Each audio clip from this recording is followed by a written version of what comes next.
Hello दोस्तों, स्वागत है आप सबका आपके अपने केयर्स स्टडी चैनल पे। तो हम जैसा कि मैथ्स का ये दूसरा पार्ट है ना, ये कौन सा पार्ट है? पार्ट 2 और इंट्रोडक्शन का पार्ट 2 है। तो हमने पहले पार्ट में देखा था कि समुच्चय क्या होता है और दो समुच्चय का हम कार्तीय गुणनफल कैसे करते हैं, कार्टेशियन प्रोडक्ट कैसे निकालते हैं। तो फिर उसके बाद हमने बताया था कि हमारा जो टॉपिक है वो उसके आगे संबंध से स्टार्ट होगा। तो हमने थोड़ा हल्का सा पीछे में हल्का सा देखते हैं कि मान लीजिए कि कोई एक सेट ए है, इसको सेट मतलब समुच्चय, इसको हम मझले कोष्ठक में लिखा जाता है। मान लीजिए 1 2 3, ये कोई एक सेट है 1 2 3, और कोई एक सेट बी है, मान लीजिए 3 और 4। तो हम बताए थे कि अगर इसका हमको क्रॉस प्रोडक्ट निकालना हो, कार्टेशियन प्रोडक्ट लेना हो, तो आप कैसे लेंगे? ए क्रॉस बी। सबसे पहले इसका इसके साथ 1 3 1 4 2 3 2 4 3 3 3 4 ना, क्या होता है? 1 3 1 3 फिर 1 4 1 4 2 3 2 3 और 2 4 फिर 3 3 और 3 4 3 3 3 4। मतलब जो पहला है पहले के एक अवयव का दूसरे के साथ, फिर ऐसे इसके साथ, फिर इसका इसके। तो ये कार्टेशियन प्रोडक्ट कैसे निकलता है वो हम आपको बता दिया था। फिर हमने आपको बताया था कि संबंध क्या होता है कि एक उप समुच्चय होता है। और हमने उस दिन आपको बताया था कि उप समुच्चय का मतलब कि किसी भी एक सेट का कोई कुछ आप एलिमेंट रख के एक सेट बना दीजिए। क्या? किसी भी सेट का कुछ एलिमेंट आप निकाल के कोई दूसरा नया सेट बना दीजिए, तो जो नया सेट है वो बोलेंगे उस पहले सेट का क्या है? उप समुच्चय। जैसे अगर मान लीजिए कि हम लिख दे 1, 3, तो मान लीजिए इसको हम नाम दे रहे हैं कि ये क्या है? इसको हम नाम दे रहे हैं सी। ठीक है, इसको हम नाम दे दिए सी। तो हम कहेंगे ये जो 1, 3 है ना, ये ए क्रॉस बी का एक उप समुच्चय है। ए क्रॉस बी का एक उप समुच्चय है क्योंकि इसी का तो एक पार्ट है। अच्छा, कभी कभी हमने ऐसे लिख दिया कि डी हमें यहाँ पर लिया, एक डी है, एक सेट डी है जिसमें हम लिख दे रहे हैं 1, 3, उसके बाद 2, 3 और 3, 4। हमने क्या किया? इसी के कुछ अवयव निकाल के रख दिए। तो ये क्या हो गया? इसका एक उप समुच्चय हो गया। तो आपको उप समुच्चय समझ में आ रहा है कि किसी भी एक सेट का हम कुछ एलिमेंट या कुछ अवयव निकाल के एक दूसरा नया सेट बना दें, तो ये जो नया सेट हमने बनाया, ये नया सेट उस पहले वाले सेट का क्या होगा? उप समुच्चय होगा, सबसेट होगा। इसको हम ऐसे लिख सकते हैं कि सी इज द सबसेट ऑफ किसका? सबसेट ऑफ किसका? ए क्रॉस बी का। ये आपका सबसेट का साइन होता है। अच्छा, ये बताइए आप कि हम अब पढ़ रहे हैं रिलेशन के बारे में। तो हमने क्या बता दिया कि रिलेशन क्या होता है कि ए क्रॉस बी का किसी एक सेट का किसी दूसरे सेट के साथ अगर आप कार्टेशियन प्रोडक्ट ले लें, तो उस क्रॉस वाला जो आया है उसी का एक सबसेट होता है आपका रिलेशन। कभी कभी क्या होता है, यहाँ पर तो ए क्रॉस बी दे दिया, कभी कभी आपको ए क्रॉस बी नहीं, ए क्रॉस ए, मतलब जैसे कोई कभी सेट दिया रहेगा। आइए इसको भी एक देख लेते हैं। मान लीजिए एक सेट ए है कितना? 1 और 2।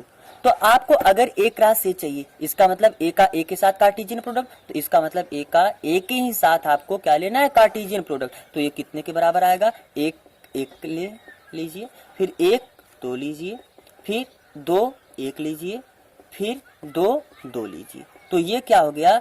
आपका एक कार्टेशियन प्रोडक्ट हो गया। किसका? ये ए क्रॉस ए हो गया। तो अब हम समझते हैं कि रिलेशन के बारे में। हमने कई बार बता चुका कि रिलेशन क्या होता है, एक कार्टेशियन प्रोडक्ट का ही सबसेट होता है, उप समुच्चय होता है। तो हमने ये भी बताया था कि कभी कभी आपको क्या करेगा, सीधा रिलेशन आपको बना के दे देगा। जैसे कह देगा कि एक रिलेशन है, एक आपका क्या है? एक रिलेशन है कितना? 1, 2, 2, 1। ये तो रिलेशन सीधा बना के दे दिया। इसका मतलब एक का संबंध 2 से है और 2 का संबंध 1 से है। तो जब रिलेशन कभी ऐसे बना के दे देता है, और हमने कहा था कि कभी क्या होता है, रिलेशन बना के नहीं देता है, आपको रिलेशन का परिभाषा देता है और आपको रिलेशन बनाना पड़ता है। जैसे अगर इसी के लिए मान लीजिए कि ए यही 1, 2 है। अब यहाँ पर आपको कह दिया कि एक रिलेशन आपको बनाना है ना, एक रिलेशन आपको आर बनाना है। अच्छा, क्या आप ये देख रहे हैं कि रिलेशन में क्या है कि एक अवयवी है और उसके साथ उसका एक सहपाठी है, उसका एक साथ्य देने वाला है।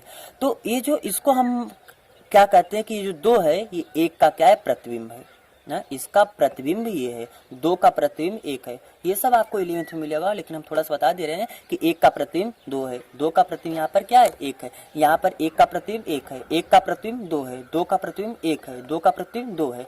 तो जो पहला वाला है उसका प्रतिबिंब दूसरा वाला होता है, या ऐसे कर सकते जो दूसरा वाला है वो पहले वाले का प्रतिबिंब होता है, जो दूसरा वाला है वो पहले वाले का प्रतिबिंब होता है। इसको बोला जाता है इमेज, और जो पहला वाला है वो दूसरे वाले का प्री इमेज कहलाता है। जैसे 2 is the pre image of 1 and 1 is the image of 2। जो 1 है वो 2 का इमेज है, और जो 2 है वो 1 का प्री इमेज है।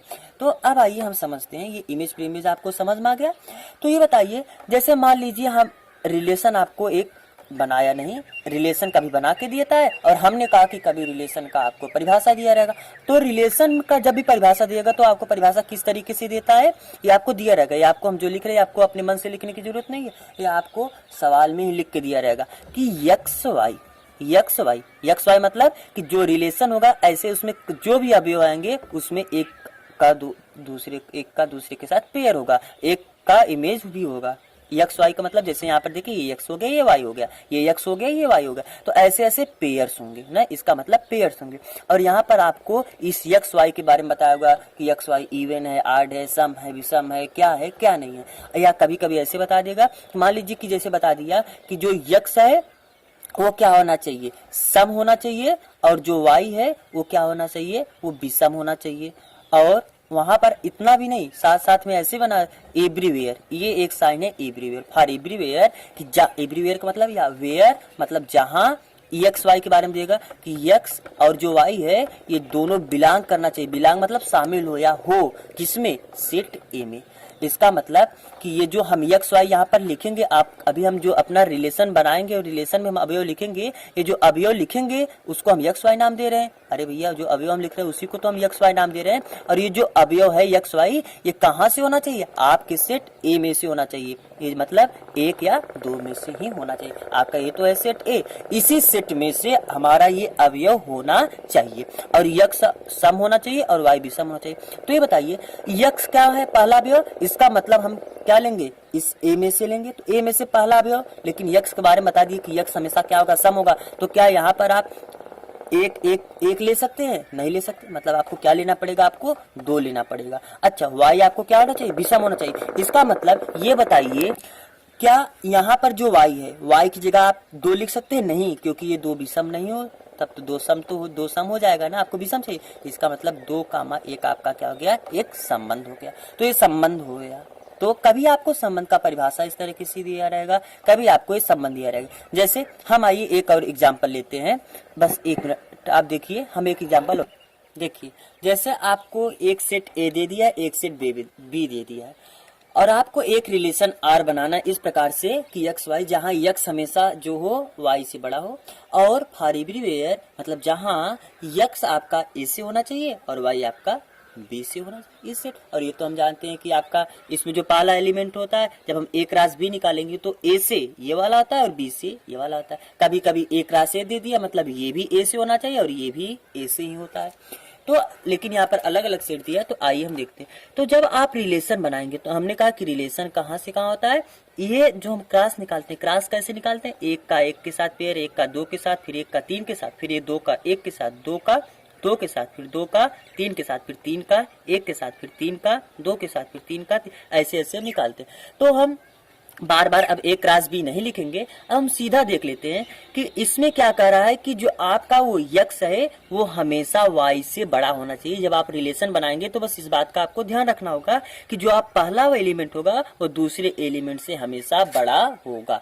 ये बताइए तो क्या हम 1,1 ले सकते हैं, नहीं, क्योंकि ये बराबर हो गया।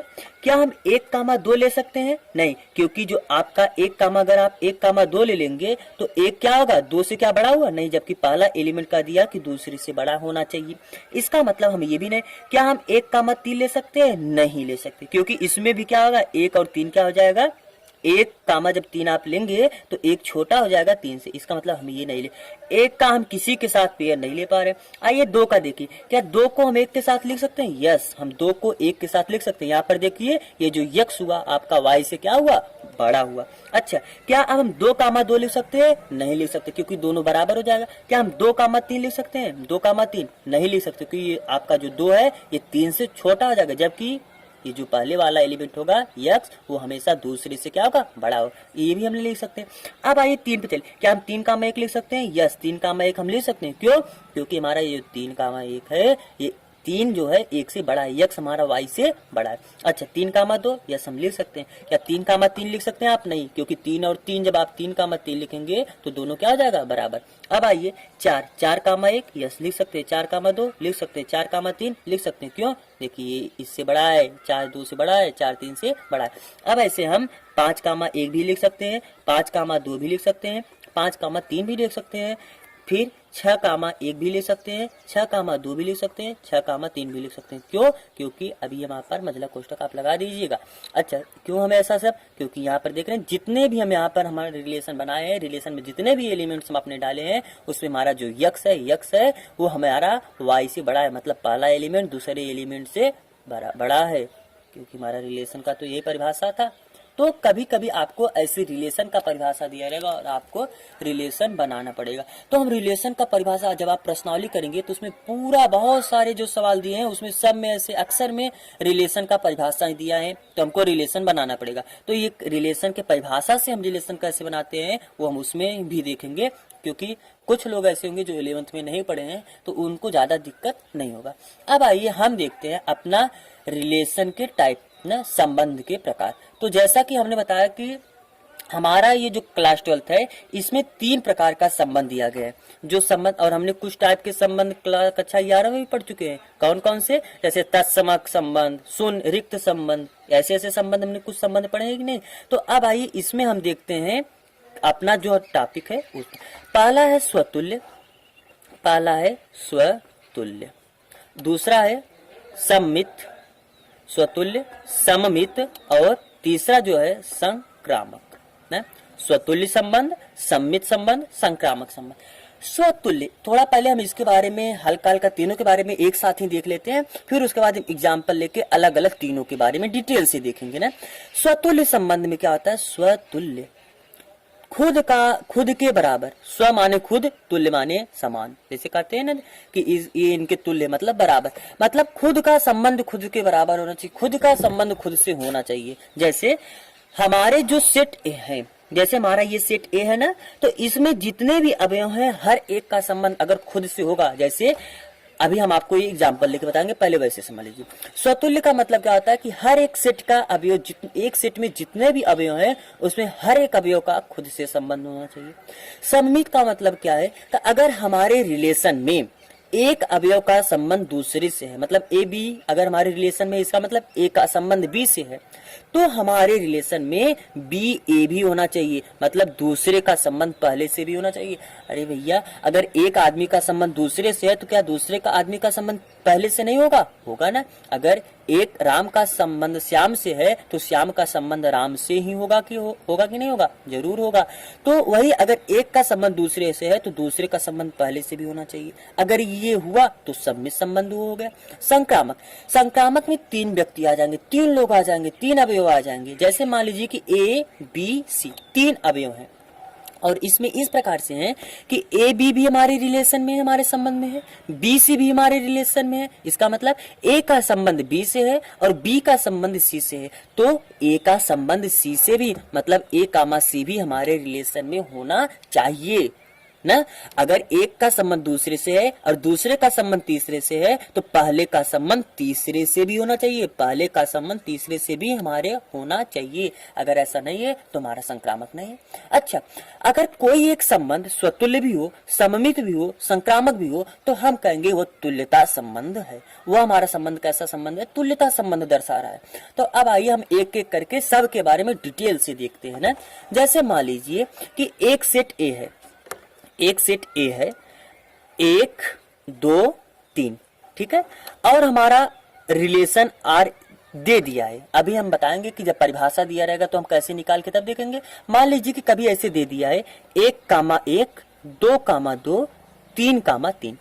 इसमें देखिए क्या स्वतुल्य संबंध, अभी हम बताएंगे कि इसका लैंग्वेज क्या होता है, कैसे लिखा जाता है ना, अभी बस वैसे समझा रहे हैं। ये बताइए क्या हमारे सेट के जितने भी एलिमेंट है क्या सबका संबंध खुद से है? देखिए 1, 2, 3, 3 एलिमेंट है हमारे सेट में, तो एक का संबंध क्या 1 से है? यस, एक का संबंध 1 से है। 2 का संबंध 2 से? यस, 2 का संबंध 2 से है। 3 का संबंध 3 से? हाँ, 3 का संबंध 3 से। अर्थात हमारे सेट में जितने भी अवयव हैं सबका संबंध खुद से भी है। इसका मतलब ये कैसा हो गया? स्वतुल्य संबंध हो गया। क्या इस कैसा संबंध हो गया? स्वतुल्य संबंध हो गया। अच्छा, अब सम्मित के लिए आइए देखते हैं। मान लीजिए हैं एक सेट ए है, 1, 2, 3, ठीक है, और हमारा जो रिलेशन दिया है, रिलेशन दे दिया है किस तरीके से? रिलेशन 1,2, 2,1, 3,2 और 2,3। इस प्रकार से हमारा रिलेशन दे दिया है ना। एक बार इसको भी हम ले लेते हैं ना। अब बताइए, तो हमारे सेट में 1, 2, 3 तीन अवयव हैं। अब रिलेशन में देखिए, अगर एक का संबंध दूसरे से है तो हमने बताया था कि सम्मित के लिए दूसरे का संबंध पहले से भी होना चाहिए। तो अगर एक का संबंध 2 से है, क्या देखिए 2 का संबंध कहीं 1 से है? यस, 2 का संबंध 1 से है। अच्छा, 3 का संबंध 2 से है, तो क्या देखिए 2 का संबंध 3 से है? यस, 2 का संबंध 3 से है। अर्थात अगर एक का दूसरे से संबंध है तो हमारे रिलेशन में दूसरे का पहले से भी संबंध है। एक का दूसरे से है तो दूसरे का पहले से भी है। तो इसका मतलब हमारा ये संबंध कैसा हुआ? सम्मित संबंध हुआ। अच्छा, संक्रामक के लिए देखिए, संक्रामक के लिए जैसे हम आइए देखते हैं। मान लीजिए कि एक सेट ए है, यही 1, 2, 3 का, ठीक है, एक सेट हमारा 1, 2, 3 है। अब इसमें हमारा जो रिलेशन बना के दिया है वो रिलेशन कुछ इस तरीके से बना के दिया है। जो हमारा रिलेशन दिया है वो दिया है 2,3, 3,1 और 2,1, ठीक है। इस तरीके से हमारा रिलेशन दिया है। कैसा? 2,3, 3,1 और 2,1। अब क्या देखिए हमारा ये संक्रामक संबंध हुआ। संक्रामक संबंध कैसे होगा? अगर एक का दूसरे से संबंध है, दूसरे का तीसरे से संबंध है, तो पहले का तीसरे से भी संबंध होना चाहिए। सही बात देखिए, अगर 2 का संबंध 3 से है और 3 का संबंध 1 से है, क्या 2 का संबंध 1 से है? यस, 2 का संबंध 1 से है। इसका मतलब ये कैसा संबंध हुआ? संक्रामक संबंध हुआ। तो अब आइए हम थोड़ा लैंग्वेज देखते हैं कि लैंग्वेज क्या होता है। स्वतुल्य हम कैसे सिद्ध करेंगे? कोई संबंध है। सम्मित कैसे सिद्ध करेंगे? संक्रामक कैसे सिद्ध करेंगे? मान लीजिए कि हमारा एक सेट ए है जिसमें चाहे जो भी अवयव, कुछ अवयव दिए हैं ना, तो अगर हम हमारा स्वतुल्य, पहले एक एक के लिए बता रहे कैसे आप सिद्ध करें। स्वतुल्य के लिए माना हम ए क्या है? हमारे सेट ए में है। ए जो है एक अवयव है, कोई एक अवयव है जो हमारे सेट ए में है। तो हर एक के लिए ए कामा ए हमारे रिलेशन में होना चाहिए। मतलब हर एलिमेंट का खुद से संबंध। आप इसको ऐसे for everywhere a comma a belong to set R, हमारे आर सेट में होना चाहिए। या आप इसको ऐसे बस कर सकते हैं कि if a belong to set a, then relation हमारा ए कामा ए होना चाहिए। और जहां फॉर एवरीवेयर ए कहां से होना चाहिए? अपने सेट से होना चाहिए। मतलब नहीं समझ में आया ना? आइए इसको हम ऐसे समझते हैं। देखिए जैसे एक सेट ए, अच्छा हम जो ऊपर उदाहरण लिख लें उसे समझिए, या उसको हम फिर से लिख के समझाते हैं आपको। ये देखिए जैसे एक सेट ए है 1, 2, 3 ना, और हमारा रिलेशन दे दिया है कैसा? 1,1, 2,2, 3,3। तो आप देखिए कि 1, 2, 3, देखिए एक एलिमेंट के लिए नहीं आपको देखिए, जैसे कभी आपको एक रिलेशन दे दिया 1,1, बस सेट ये दे दिया 1, 2, 3 और जो रिलेशन दे दिया आपको 1,1, क्या ये स्वतुल्य संबंध है? नहीं भैया, ये स्वतुल्य संबंध नहीं है। क्योंकि इसलिए ये स्वतुल्य संबंध नहीं है क्योंकि केवल एक ही नहीं है कि जो हमारे सेट में, हमारे सेट में 2 भी है, 3 में। हम यहाँ पर लैंग्वेज में लिखे हैं कि फॉर एवरीवेयर, प्रत्येक हर एक ए के लिए ए कामा ए हमारे सेट में होना चाहिए। मतलब हमारे सेट ए के अंदर जितने भी अवयव है सब के लिए सब अवयव का खुद से खुद का संबंध होना चाहिए। तो आप लिखेंगे कि 1, 2, 3 हमारा बिलोंग कर रहा है। मतलब बिलोंग मतलब इस सेट में है, ए सेट में है। बिलोंग का मतलब कि ए सेट में देखिए 1, 2, 3 है और 1,1, 2,2, 3,3 हमारे किस सेट में है, रिलेशन में है। अर्थात ये अवयव हमारे सेट में है और इसका प्रत्येक का संबंध खुद से भी है। अर्थात 1,1 2,2 3,3 हमारे संबंध आर या सेट आर में है। रिलेशन सेट कहाँ है, रिलेशन कहेंगे, रिलेशन आर में है। तो देख रहे हैं कि प्रत्येक अवयव का खुद से संबंध है। तो आप ऐसे लिख सकते हैं कि चूंकि देख रहे हैं कि हमारे रिलेशन में प्रत्येक अवयव का संबंध खुद से है, अतः हमारा ये जो संबंध है वो स्वतुल्य है। अच्छा, इसको एक तरीका ये हुआ इस तरीके से लिखने का। दूसरा तरीका ये है कि आप ऐसे कर सकते हैं कि चूंकि for every a belong to A के लिए, मतलब जितने भी ए हमारे सेट ए में है उसके लिए ए कामा ए जरूर ही हमारे रिलेशन में है। देखिए प्रत्येक के लिए ए कामा ए मतलब उसका उसी के साथ संबंध, 2 का 2 के साथ, 3 का 3 के साथ, 1 का 1 के, हर एक हमारा रिलेशन में आर रिलेशन में है कि नहीं है। तो इसलिए हमारा ये संबंध कैसा है, स्वतुल्य संबंध है। तो आप दो तरीके से लिख सकते हैं। एक तरीका तो ये हुआ कि आप बता दीजिए कि जितने, पहले आप दिखा दीजिए कि इतने एलिमेंट हमारे सेट में है और हर एलिमेंट का संबंध खुद से है, अर्थात उसका पेयर हमारी रिलेशन में है। इसलिए हमारा चूंकि प्रत्येक ए बिलोंग टू ए के लिए ए कामा ए रिलेशन में है, इसलिए हमारा ये संबंध कैसा है, स्वतुल्य संबंध है। अच्छा, सम्मित के लिए आपको कैसा बताना पड़ेगा। सम्मित के लिए हमने बताया कि आपको 2 अवयव लेके चलना पड़ेगा। थोड़ा रुकिए, अब हम जगह बनाते हैं तब ना। अब आइए हम देखते हैं, स्वतुल्य हमने देख लिया, अब सम्मित कैसे हम बताएंगे। तो सम्मित संबंध के लिए हमने बताया कि अगर एक या 2 अवयव, 2 ऐसा अवयव है जो हमारे, या अभी ऐसे नहीं, ए और बी 2 ऐसा अवयव है जो हमारे सेट में है। तो अगर ए कामा बी और इसके साथ साथ क्या है, ए कामा बी हमारे रिलेशन में भी है, तो this implies that B comma ए भी रिलेशन में होना चाहिए। अगर ऐसा नहीं है तो हमारा संबंध स्वतुल्य सम्मित संबंध नहीं है। अगर एक अवयव ए बी हमारे रिलेशन, ए बी 2 ऐसे अवयव हैं जो हमारे सेट में हैं और रिलेशन में ए का संबंध बी से है, तो रिलेशन में बी का संबंध ए से भी होना चाहिए, तभी हमारा वो रिलेशन कैसा होगा, सम्मित होगा, वरना सम्मित नहीं होगा। मतलब जैसे एक सेट ए है 1 2 4, ठीक है, और हम जो रिलेशन बना रहे हैं 1 2 ये 4 है, हम रिलेशन जो बना रहे हैं वो 2,4 2,1 और 4,2 ये बना रहे हैं, ठीक है। अब बताइए, आप देखिए 2,4 है, क्या 4,2 भी है? यस, 4,2 भी है, लेकिन 2,1 तो हमारे रिलेशन में है, क्या 1,2 भी हमारे रिलेशन में है। तो आपको देखिए, अगर कोई चीज सिद्ध करना है कि ये क्या है, स्वतुल्य संबंध है या सम्मित संबंध है या संक्रामक संबंध है, कोई भी संबंध, उसके लिए आपको बताना पड़ेगा, हर एलिमेंट को दिखाना पड़ेगा। देखिए ये इसका संबंध इससे है तो इसका संबंध इससे है, इसका संबंध इससे है तो इसका संबंध इससे भी कहीं है, मतलब हर एलिमेंट को लेके दिखाना पड़ेगा। लेकिन अगर कोई संबंध नहीं है, जैसे हम देख लिए कि ये स्वतुल्य संबंध नहीं है, तो आपको सबके नहीं बताना है, बस ये बता दीजिए कौन सा है ऐसा है जो सम्मित का पालन नहीं कर रहा है, अर्थात सम्मित संबंध कौन नहीं दर्शा रहा है। बस केवल एक एलिमेंट आप दिखा दीजिए जो मतलब आपको किसी को अगर न सिद्ध करना है तो आप केवल एक को गलत सिद्ध कर दीजिए, लेकिन अगर आपको सबको सिद्ध करना है कि ये संबंध स्वतुल्य है या सम्मित है, संक्रामक है, उसके लिए आपको सबको हर एक एलिमेंट के लिए सिद्ध करना पड़ेगा। देखिए ये यहाँ पर हर जगह पालन कर रहा है, और अगर आपको किसी को न सिद्ध करना है, मतलब गलत सिद्ध करना है, तो केवल एक जगह आप उससे गलत सिद्ध कर दीजिए, जैसे यही है। तो क्या आप देख रहे हैं कि 2 1 और 2 ये हमारा सेट ए में है कि नहीं, 1,2 हमारे सेट ए में है और 2,1 हमारे रिलेशन में भी है, 2,1 बिलोंग टू आर, बट लेकिन दिस नॉट इंप्लाइज दैट क्या 1,2 बिलोंग टू सेट आर। 1,2 हमारे सेट 1,2 है हमारे सेट या रियल में, सॉरी आर रिलेशन में हमारा ये है नहीं है ना, 1,2 रिलेशन में नहीं है। तो अगर ए बी 2 अवयव, ए का संबंध बी से है और बी का संबंध ए से भी हमारा रिलेशन में हो, तो हम बताएंगे कि वह तो सम्मित है। लेकिन अगर ऐसा नहीं हुआ तो वह सम्मित नहीं है। अच्छा, अगर यही रिलेशन ऐसा होता, देखिए ए 1 2 3 4, ठीक है, और एक रिलेशन इस तरीके से दिया है 1,2 1,3 1,4 और 3,2, फिर उसके आगे ऐसे दिया है 3,1 और फिर 2,1 दिया है, फिर 4,1 दिया है और 2,3 दिया है। अब देखिए, तो आप केवल ऐसे नहीं बता देंगे कि देखिए 1,2 है, क्या देखिए 2,1 है, हाँ मिल गया हमारा ये सम्मित हो गया। नहीं, हमने बताया कि अगर कोई सम्मित है, स्वतुल्य है, संक्रामक है, तो आपको हर एलिमेंट के लिए, हर अवयव के लिए, हर के लिए बताना पड़ेगा कि देखिए प्रत्येक जगह ये है।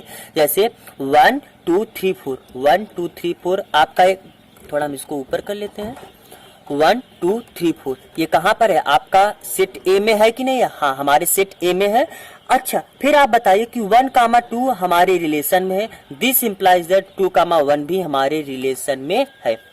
हाँ, 1,2 है तो 2,1 भी है। अच्छा, 1,3 हमारे रिलेशन में है, 1,3, तो आप पहले देखिए क्या 3,1 भी हमारे लिए, हाँ यहाँ पर है 3,1 भी, this implies that 3,1 also belong to in our relation, हमारे रिलेशन में भी है। अच्छा, फिर उसके आगे हमने ये भी दिखा दिया। अच्छा, 1,4 हमारे रिलेशन में है, हाँ, तो क्या देखो 4,1 भी हमारे रिलेशन में, यस हमारे रिलेशन में, this implies that 4,1 also belong in our relation. अच्छा, फिर इसके लिए भी दिखाइए 3,2, 3,2 हमारे रिलेशन में है, तो ये 3 है ना, 3,2 हमारे रिलेशन में है, तो दिस इंप्लाइज दैट 2,3 भी हमारे रिलेशन में होना चाहिए। देखिए 2,3, हाँ, तो देख रहे हैं हर के लिए अगर ए भी है तो बी ए भी हमारे रिलेशन में है, अर्थात ये क्या है, ये असम्मित संबंध है। तो इसके लिए आप कहेंगे कि चूंकि फॉर या ऐसे a b belong to set ए के लिए, for a b belong to set ए के लिए, इसको थोड़ा हम ऊपर कर ले आपको दिखाई दे, for every a b belong to set ए के लिए देयर आर, अगर ए बी हमारे रिलेशन में है तो this implies that b a also belong to in relation. अतः हमारा ये जो संबंध है ये कैसा संबंध है, सम्मित संबंध है। ये कैसा संबंध है, सम्मित संबंध है। अच्छा, अब आइए हम स्वतुल्य देख लिए, सम्मित देख लिए, अब आइए हम देखते हैं संक्रामक संबंध ना। तो संक्रामक संबंध, अब हम देखते हैं कौन सा संबंध, संक्रामक संबंध के लिए।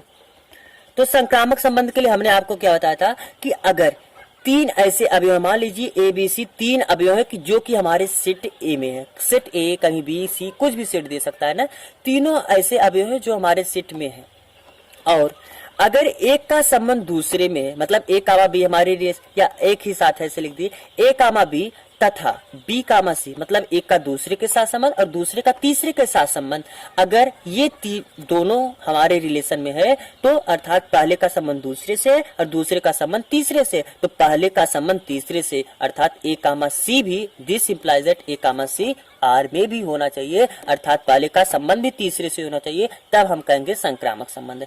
क्या है इसका लैंग्वेज, यदि, यहाँ पर इफ आप लिखिए ना, इफ ए बी सी 3 ऐसे एलिमेंट्स हैं सच दैट जो कि ए सेट में है, तो अगर ए कामा बी मतलब a related to b and b are also related to c, then a should be related to, या a should be related with c. अब आइए इसके लिए जैसे हम देखते हैं कि एक उदाहरण ले लेते हैं। मान लीजिए कि एक सेट ए है 1 2 3 4 5, ठीक है। अच्छा, और हमारा जो रिलेशन दे दिया है 1,2 2,3 एंड 1,3 4,1 और 1,4 और 1,1, ठीक है, 1,1, ये 1,1 है। अब आइए बताइए क्या ये हमारा सम्मित है, सॉरी संक्रामक संबंध है। तो आप देखिए, पहले आप अपने रिलेशन में जाइए, 1 का संबंध 2 से है तो 2 का संबंध 3 से भी है, और तो इसका मतलब 1 का संबंध 3 से होना चाहिए। देखिए 1 का संबंध 3 से, यस 1 का संबंध तो 3 से है। अच्छा, 2 का संबंध 3 से है, क्या देखिए 3 का संबंध और किसी से नहीं, 3 का संबंध और किसी, इसका मतलब बस। अच्छा, 1 का संबंध 3 से, क्या देखिए 3 का संबंध, क्योंकि हमको ये लास्ट वाला देखना है, इसका लास्ट वाला दूसरे के फर्स्ट वाले से मैच करना चाहिए, तो 3 किसी के फर्स्ट वाले से नहीं मैच कर। अच्छा, अब आगे आइए, तो 4,1, क्या देखिए किसी 1 आगे, हाँ यस 1 आगे है, इसका मतलब 4,4 भी हमारे रिलेशन में होना चाहिए, नहीं है ना। तो अगर यहाँ पर 4,4 होता तो ये हमारा रिलेशन कैसा हो जाता, संक्रामक, लेकिन 4,4 हमारे रिलेशन में नहीं है तो ये हमारा संक्रामक नहीं हुआ, तो ये संक्रामक नहीं है। हम देख ले कि यहाँ पर ये संक्रामक का पालन नहीं कर पा रहा है, तो हम यहीं पर आप बस दिखा दीजिए कि चूंकि 4,1 एंड 1,4 ये तो बिलोंग कर रहा है किसमें, हमारे रिलेशन में। तो मतलब 4 का संबंध 1 से है, 1 का संबंध 4 से है, तो 4 का संबंध 4 से भी होना चाहिए, मतलब 4, 4 भी हमारे रिलेशन में होना चाहिए। जबकि ऐसा नहीं है, इसलिए क्योंकि ये नॉट बिलोंग टू ना, नॉट बिलोंग टू का साइन है। तो क्या 4, 4 रिलेशन में नहीं है, तो इसलिए हमारा ये कैसा है, संक्रामक संबंध नहीं है। आपको ये बताने की जरूरत नहीं कि यहाँ पर संक्रामक का पालन कर रहा है, बस आप दिखा दीजिए कहाँ पर संक्रामक का पालन नहीं कर रहा है। ठीक है, तो आपको इस तरीके से है। तो अब हम देखेंगे कल आपका एक्सरसाइज, थोड़ा उदाहरण पहले हल्का फुल्का ले लेंगे या डायरेक्ट प्रश्नावली से हम करें, हो सकता है। चलिए कमेंट में आप बताइएगा कि हम क्या करें, पहले उदाहरण लें या प्रश्नावली डायरेक्ट स्टार्ट करें। तो अगर आप बताएंगे तो हम एग्जाम्पल भी पहले ले लेंगे, उसके बाद प्रश्नावली, तो नहीं तो वरना हम सीधे प्रश्नावली से स्टार्ट करेंगे। ठीक है, तो आपको अगर ये वीडियो अच्छा लगा please like comment share subscribe करिएगा। धन्यवाद।